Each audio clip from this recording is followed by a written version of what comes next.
So hello everyone, welcome to VS Academy. Like yesterday, we are going to start daily current affairs series. Okay, so today is 22nd September 2025. Okay, and now we are going to start. So I hope you are enjoying these videos. Okay, and if anything is there for improvement, I welcome any suggestion from your side. Okay, so let's start. सो कल हमने एक question practice करने को बोला था, that was कि अभी जो जीएसटी रिफॉर्म सेंट्रल गवर्नमेंट के द्वारा हुआ है, ठीक है, उसमें इनमें से कौन से आइटम्स है जिसको टोटली जीएसटी में एग्जेम्प्ट किया गया है, लाइक 0% टैक्स होगा होगा उस पे, ठीक है, तो वो कौन कौन से आइटम है? That items are sorry that items are milk and the paneer, these are the two items that is exempted from the GST. Okay, so answer क्या होगा? ई। ओके, सो आज के इंपॉर्टेंट टॉपिक्स जो कि न्यूज़ में थे, दैट इज़ सबसे पहले वर्ल्ड का सबसे लार्जेस्ट न्यूट्रिनो डिटेक्टर जो है वो कहाँ पे इंस्टॉल्ड हुआ है? दैट इज़ इन चाइना, ठीक है? चाइना में इंस्टॉल्ड हुआ है और इसका नाम क्या है? ज़ूनो, ज़ूनो का full form Jiangmen underground neutrino observatory, ठीक है? Okay, it is below ground and it is 700 metre below ground. Okay, ठीक है। थोड़ा-सा डिटेल इसका देखेंगे कि इंडिया का भी अपना ऑब्जर्वेटरी, न्यूट्रिनो ऑब्जर्वेटरी है। कहाँ पे है? दैट इज़ लोकेटेड इन बोदी। Okay, that is located in Bodhi West, and this is where Theni district, Theni district of Tamil Nadu. Okay, Indian Neutrino Observatory. Okay, कहाँ पे है? Theni district, तमिलनाडु में है। Okay, now coming to the next one. Next is Palestine has been recognized as a state by which nations? तो वो है United kingdom, Canada, Portugal and Australia के द्वारा, ठीक है? अभी हम लोग हाल ही दिनों में देख रहे हैं कि there is a war going on from last few months between Israel and the Palestine. Palestine कहाँ पे है? Palestine is a neighbouring state of Israel. ये Gaza strip and the West Bank both comes in the Palestine, ठीक है? It is very much important from geography and current point of view से कि Israel का neighbouring Nations कौन सा है, like Egypt, इधर जॉर्डन, ठीक है, सीरिया, ठीक है, लेबनान, ये सभी क्या है? नेबरिंग नेशंस है, ठीक है? अब बात स्टेट रिकॉग्निशन की बात है तो India has already recognised Palestine as a state when in 1988, और अभी इंडिया ने वोट किया था in the favour of a resolution that was New York declaration. ये न्यूयॉर्क डिक्लेरेशन क्या है? For the peaceful settlement and implementation of the two state nation, okay, two state solution. तो इसके फेवर में किया है। India has always been in favour of peaceful settlement, okay, between the two nation. Next is that related to ministry of finance. इसमें क्या होता है कि मिनिस्ट्री ऑफ फाइनेंस ने जो लार्ज शिप्स है उसको एज अ एक इंफ्रास्ट्रक्चर का स्टेटस दिया है। ओके, लार्ज शिप्स को क्या स्टेटस मिला है? एक इंफ्रास्ट्रक्चर स्टेटस मिला है। और इसके पीछे का सिग्निफिकेंस क्या है? The significance is to have a good infrastructure related to shipping, जैसे कि that will increase the shipbuilding activities in India. The term large ship mean what? Ministry of finance ने इसको डिफाइन किया है कि लार्ज शिप्स उसको बोला जाएगा जिसका जो वेट इज टोटल वेट है दैट इज अबव 10,000 जीटी, मतलब ग्रॉस टनेज, और एबव जो कि अंडर इंडियन ऑनरशिप है या फिर फ्लैग है या फिर जो इंडिया में ऑलरेडी बिल्ट हुआ है that is have a gross tonnage of 1500 और मोर, ठीक है? तो उसको एक वैसे कमर्शियल शिप्स को इंफ्रास्ट्रक्चर का स्टेटस मिलेगा, ठीक है? शिपिंग से रिलेटेड थोड़ा सा कुछ फैक्ट्स एंड फिगर है, let's discuss about that.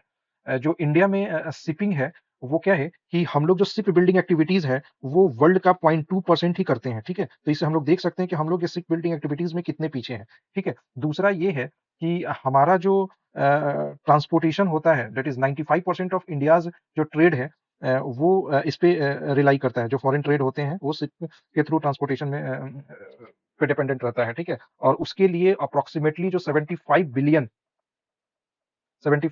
Per year हम लोग इसमें देते हैं। प्रॉब्लम ये नहीं है कि these are the expenses that is been incurred. Problem ये है कि ये सभी जो एक्सपेंस जाता है that is going to the foreign nation companies, ठीक है? क्योंकि ship building and the ship ownership जो है मोस्टली जो कंपनीज है that is of out of India, ठीक है? इसीलिए हम लोग इसको प्रमोट कर रहे हैं। और गवर्नमेंट के कुछ इनिशिएटिव्स भी हैं। गवर्नमेंट के इनिशिएटिव्स क्या है कि हम लोग ने ये एम किया है कि 1947 तक we will be top 5 in ship building. Global health alliance ने एक रिपोर्ट पब्लिश किया है और रिपोर्ट के अकॉर्डिंग जो भी हार्मफुल इम्पैक्ट है on human through fossil fuel, उस पे ये किया है। रिपोर्ट के अकॉर्डिंग ये बोला गया है कि एक्सट्रैक्शन से लेकर जब तक हम लोग उस फॉसिल फ्यूल का यूज़ नहीं कर लेते हैं, like in each and every step उसका कुछ ना कुछ हार्मफुल इफेक्ट है ही, ठीक है? जैसे कि हम लोग जब इसको एक्सट्रैक्शन करते हैं फॉसिल फ्यूल के तो there are many harmful gases like benzene हो गया, हेवी मेटल हो गया, रेडियो एक्टिव मटेरियल जो होता है, ये सभी चीज़ें निकलता है जिसका ऑब्वियसली हार्मफुल इम्पैक्ट होता है the people living in and around that extraction place. Okay, उसके अलावा ट्रांसपोर्टेशन में या फिर उसका रिफाइनिंग में, कंबसन में, everywhere there is some pollution related to it. Okay, और इसको who are the sufferer? Mostly the marginalised person, the tribes जो कि जंगल और उस एरियाज़ में रहते हैं जहाँ पे ये एक्सट्रैक्शन होता है, ठीक है? और डिप्राइव्ड पर्सन जो कि that can't afford to be in a very safe place. Sawalkot project जो कि एक डैम प्रोजेक्ट है, कहाँ पे है? ये चेनाब रिवर पे है, ठीक है? और ये इसका लोकेशन कहाँ पे है? Ramban and Udhampur district of Jammu and Kashmir, ठीक है? जब से ये पहलगाम अटैक हुआ है ठीक है? उसके बाद से इंडियन गवर्नमेंट ने इंडस वाटर ट्रीटी जो है उसको हॉल्ट कर दिया है and after that like government का ये एक इनिशिएटिव रहा है कि हम उस वाटर को जितना ज़्यादा यूज़ कर सकें through like either for irrigation purpose और या फिर पावर के लिए, ठीक है? तो उसी डायरेक्शन में ये इनिशिएटिव लिया गया है, ठीक है? अगर देखा जाए तो इसका इनिशिएटिव 1984 में ही लिया गया था बट ये अभी तक इस पे काम उतना चालू नहीं हो पाया just because of centre state dispute के कारण। बट अभी गवर्नमेंट काफ़ी पॉजिटिव दिख रही है to build this dam. Okay. Is the Delhi government का एक इनिशिएटिव है like we each year we see like in the month of October, November, December there is huge pollution in Delhi. So अभी government का एक initiative है कि government ने ये ऑर्डर किया है to study the use of smog eating photocatalytic coating ठीक है? ये सभी रोड पे लगाए जाएँगे सो दैट ये क्या करेंगे कि पॉल्यूशन को रिड्यूस करता है और कैसे पॉल्यूशन को रिड्यूस करता है यूजुअली इसमें क्या होता है टिटेनियम डाइऑक्साइड होता है इस कोटिंग में जो कि फोटो कैटालाइसिस करता है under the UV to decompose the like NOx you can say one of the very much important component of greenhouse और you can say pollutant. Okay, तो ये सभी चीज़ें उसको एब्ज़ॉर्ब करता है। Next is the swell wave. Swell wave क्या है? अभी एक स्टडी के थ्रू ये फाइंड हुआ है कि अगर श्रीलंका लैंड मास नहीं होता, तो southern ocean swells are generally एक वेव होता है जो कि काफ़ी फास्टर मूव करता है as compare to the general wave, ठीक है? तो बोला गया है कि अगर श्रीलंका का लैंड मास नहीं होता, तो वो वेव डायरेक्टली आता और इंडियन ईस्ट कोस्ट को स्ट्राइक करता है काफ़ी ज़ोर से जिसके कारण वहाँ पे इरोज़न और फ्लडिंग काफ़ी ज़्यादा होता है, ठीक है?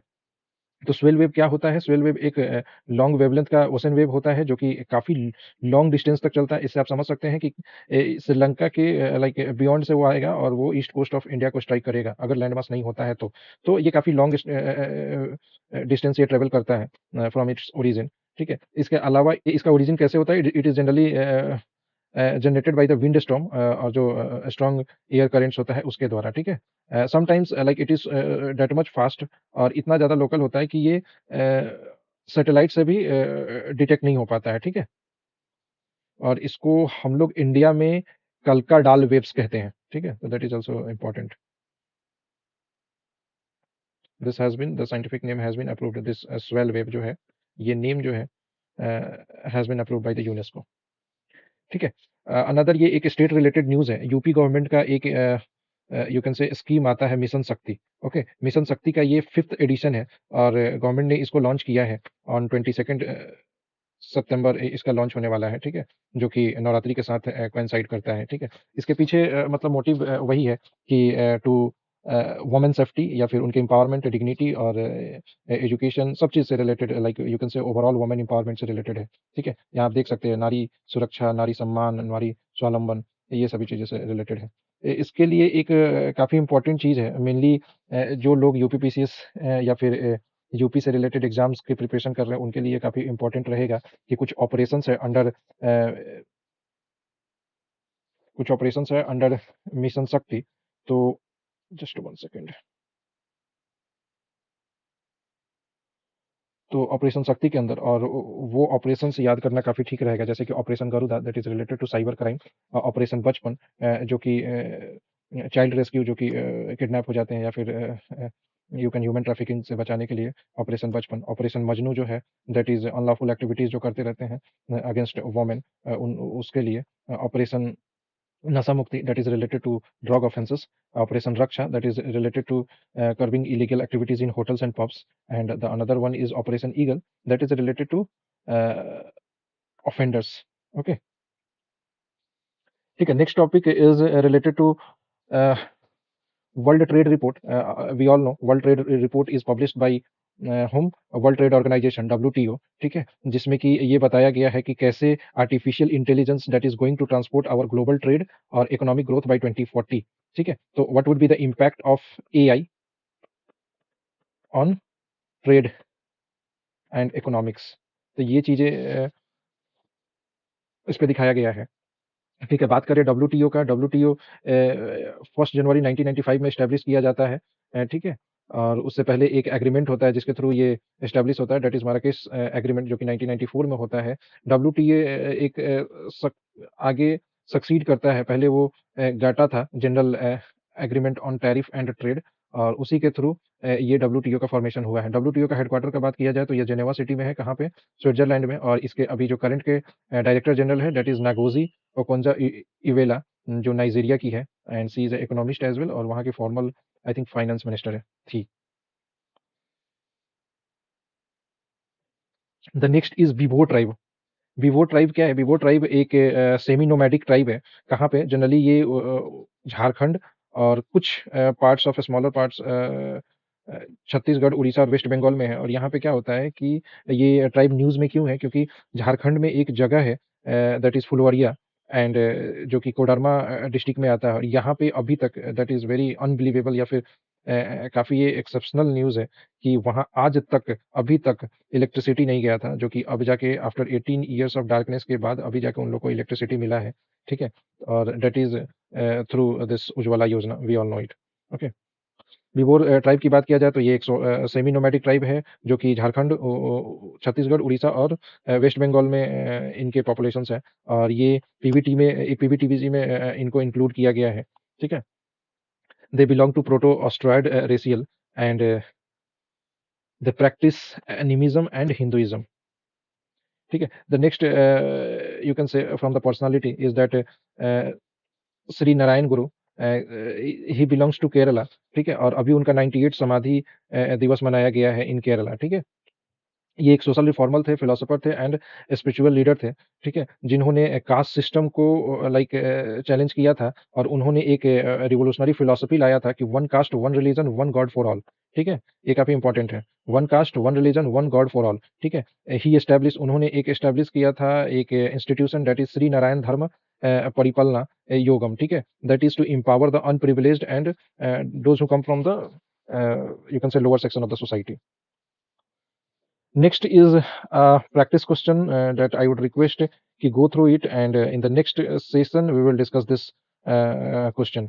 The question is related to कि ये कुछ revolts हैं, ठीक है, और आपको ये बताना है कि ये revolts related to which region of the India, ठीक है, कहाँ कहाँ पे ये revolts हुए थे, ठीक है। So keep reading and keep supporting. If you like this video, I would request to keep sharing to your peers, okay. So thank you so much and have a good day.